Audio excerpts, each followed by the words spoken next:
Most people don't know what's holding them back, but you do because you listen to me, Sam, your self-care guru and journal junkie. Welcome to Journal Entries, your safe place where you can tune in weekly to get tips, tricks, and journal prompts to uncover your feelings, gain clarity, and make your move.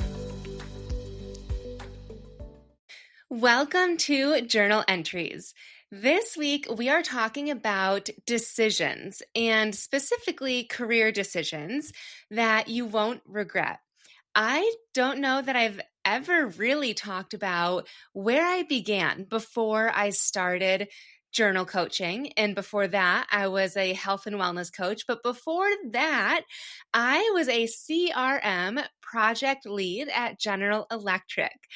I don't know that I've ever really explored that on the podcast, and I won't be talking about it too much today, but there was a pivotal moment for me when I was trying to decide just to do something else in addition to my job, and then eventually leaving that job. And I realized that decisions in general can be really tough to make, and careers can be tough to navigate. And so I wanted this episode to hopefully bring some clarity to any woman that is going through a career decision so that you don't feel like you're regretting anything and that you're going to end this episode with some clear direction on how to make a decision that you're trying to make. When I was working at General Electric, I enjoyed my job. I actually got to travel across the pond. I traveled to South Korea, China, and Japan twice. One time, it was completely by myself. So just incredible experiences. Besides that, though, it was mostly just day-to-day office work, computer work. I was working with those countries. I basically managed the projects that were going on over there. And so my contacts worked different hours, and I was on calls at 6 a.m., 9 p.m. I enjoyed what I was doing. However, I had this sense of just wanting more for my life. I wanted more excitement. I wanted more money. I had insane student loan debt at the time. And I just wanted more opportunities. I just wanted to feel like my life was more climatic than just going to work, coming back. And I was 26 at the time. At one point, I was on an indoor soccer league, but it was just, I don't know. I just wanted more. And so it was at this point that I learned about Beachbody, the network marketing company. I started working out at home, and I learned just at the end of their DVDs, they had this sizzle reel of becoming a network marketing partner or coach. Long story short, I really wanted to sign up. They had these events, and I was I don't know that I'll ever go to one, but it just sounds so cool and I want to do it. And I could not make the decision just to add this on to my full-time job. So before just signing up, mind you, again, I'm 26.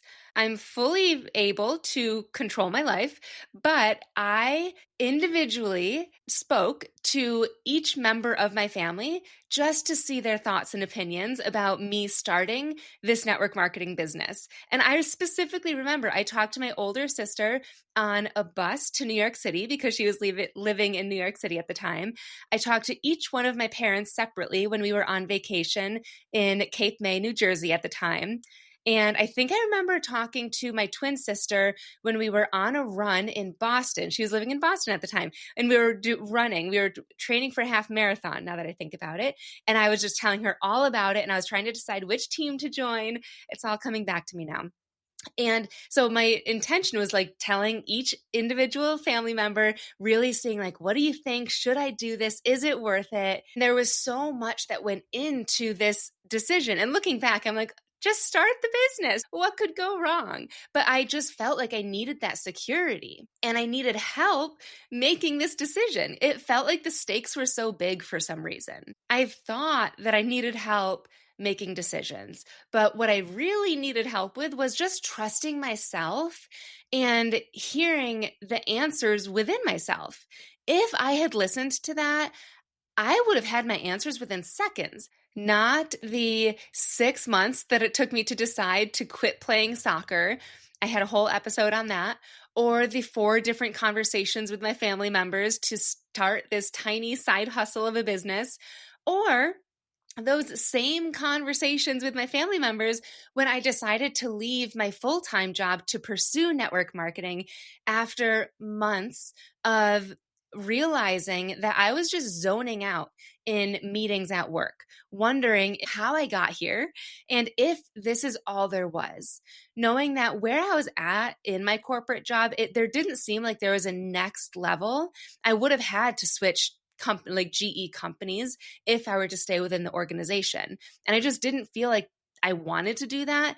And I was flip-flopping every day between I can make this work, I can do this, stick with it, and I need to get out now. I need to pursue something that lights me up and that I'm passionate about. I knew that I wanted to leave, but I hemmed and hawed and ultimately felt like I needed approval before making any changes. It was never about how to make the decision or who was going to help me make the decision. It was about trusting myself enough to hear the answer within and then to take action on that. And today, I'm going to be helping you and teach you how to do that. Ask yourself first what you're currently doing to try and make this decision that hasn't gotten you any closer. I'm assuming you're not any closer, right? Because you're listening to this podcast and you're not yet at your new job or you're not yet happier in your current job. That's the goal, right? Either move on with peace in your heart and joy and like fulfillment, or stay where you are with fulfillment and happiness and less overwhelm. Maybe you're like me and you make endless pros and cons lists. Back to that quick soccer example, literally for 6 months, I had an ongoing pros and cons list. I think I turned it into a spreadsheet. Maybe you're a spreadsheet person, comparing your current job to potential alternatives, but then you keep adding new columns, new factors that you want to play into it, and you never reach any clarity, any solution. Maybe you're the type of person that after your workday, you come home and you spend hours scrolling through job listings, and it feels momentarily hopeful and maybe helpful, but then you feel overwhelmed. It kicks in, and then the what ifs come in and the fear and the doubt, and then you're like, oh my gosh, I'm just too exhausted. This is too much, and you click out, and it's just too much, and you're still in the same position. Or maybe you are the person that takes online quizzes and you've taken the ones that are like finding your purpose, what I'm supposed to do in life. And you've maybe even researched certification programs that would help you get a different job that you feel like you would be more passionate about, but you've never committed to a decision yet. You've never committed to a direction. You're still in that limbo period. You keep maybe waiting for a sign that will make the decision obvious, almost making the decision for you. You have good intentions. All of those things I've done, and all of those things can be helpful. But again, you are still feeling like you're not getting anywhere closer to a decision that feels good, that a decision where you're not going to have regret at the end. The reason that those things aren't working, like the pros and cons list, the searching job listings, the taking the quizzes and waiting for a sign from the universe, it's because of a couple things. One is that fear and sabotage are getting in the way. This is distancing yourself from your intuition and inner voice. We're not talking a ton about sabotage today, even though I have tons of episodes on that. But your fearful mind is chirping in, saying things like, I've invested years in getting my MBA, or years in building my reputation and expertise at this company, or getting a different degree. And then starting over at a different job would feel like a waste of time, or feel like you're starting from the ground up again. And you don't want to do that. That might not even be the case. You might find a job that positions you even higher and that utilizes your degree, but our fear jumps to those types of thoughts. Something that I've talked about a lot with clients is avoiding drama. Avoiding is also a saboteur, a sabotage pattern. And avoiding is avoiding conflict, but also like avoiding disappointment, avoiding conversations.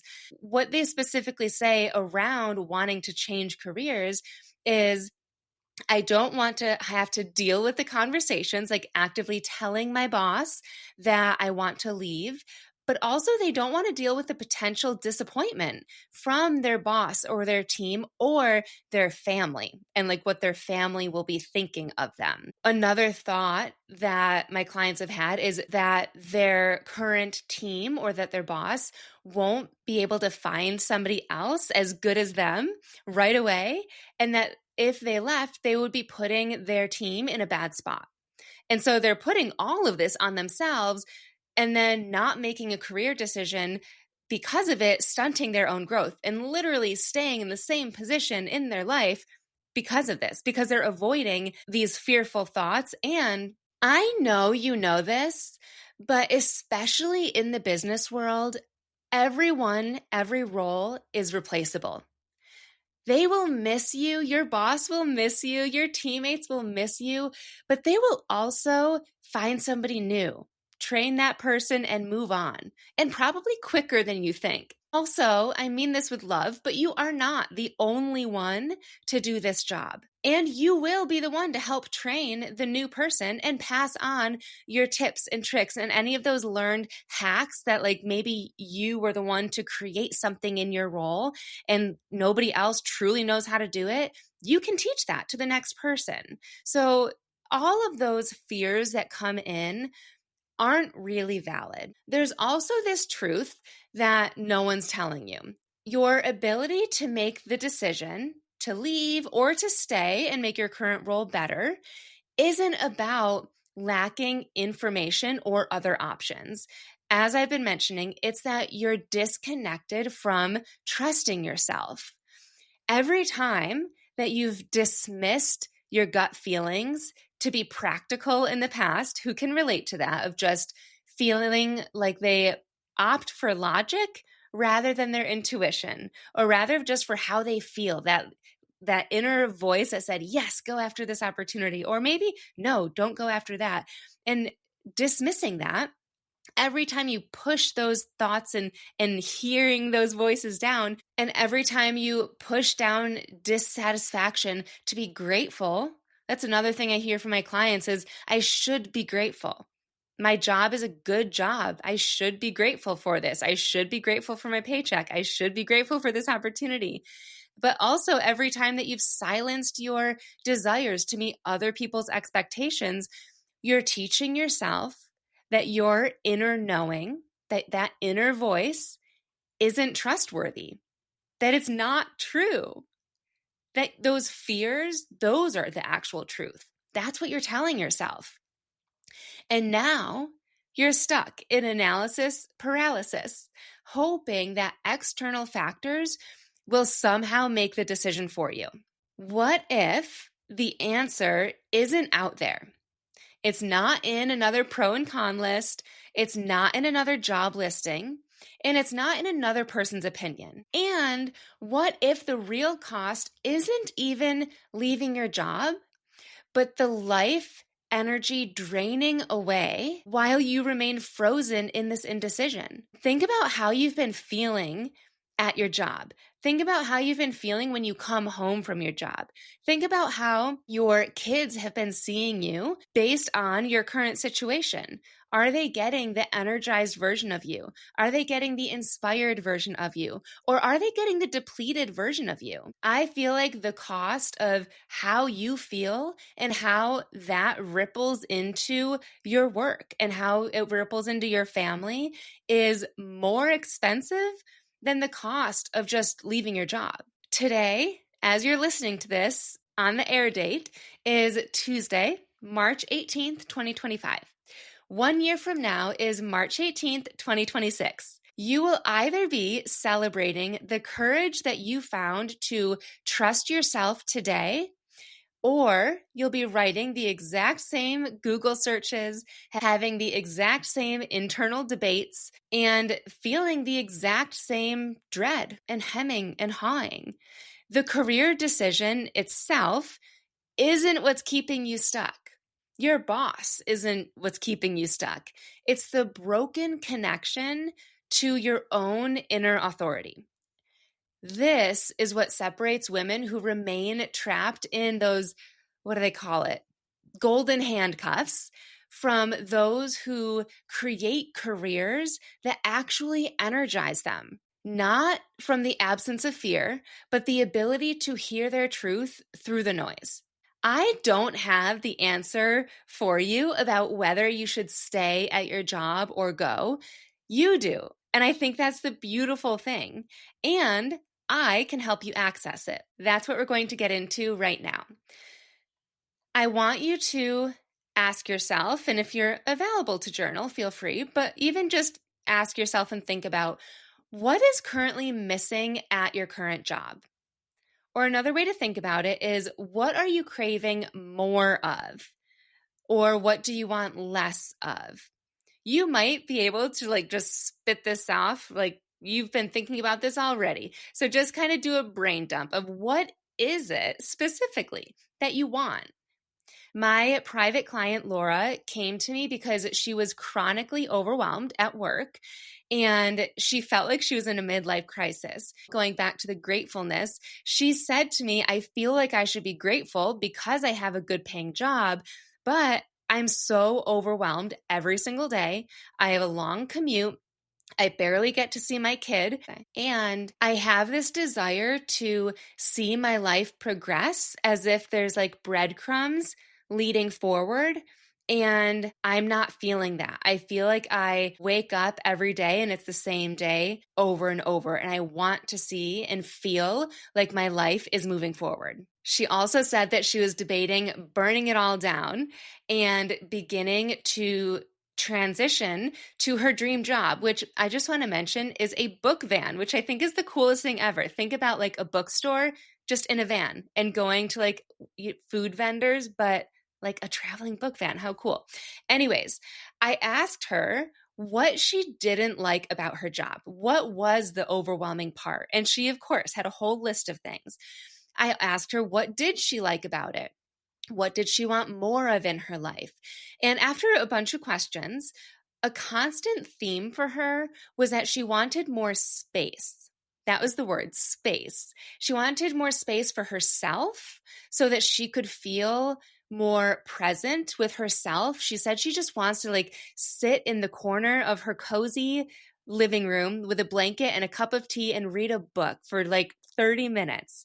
She wanted that space for herself and for her kids. She didn't want to have to rush around. From here, we worked through what that space looked like for her, like that cozy corner and a lot more spaces throughout her day, and what that might look like in her current routine as she progressed towards her dream career so that she didn't have to burn it all down right away and that she could start taking action towards it. She actually did not end up leaving that job, but finding way more peace at her job. She stopped stressing out every time somebody came into her office, piling on more projects on her desk. She actually got about 3 more hours back in her week based on how when we went through her work week, we found time that she could tweak things around and she got more time back all to herself. That was her time of just breathing to herself or doing something that she wanted, like yoga or sitting in a chair and reading or going for a bike ride with her kid. And she started taking small action towards her dream job.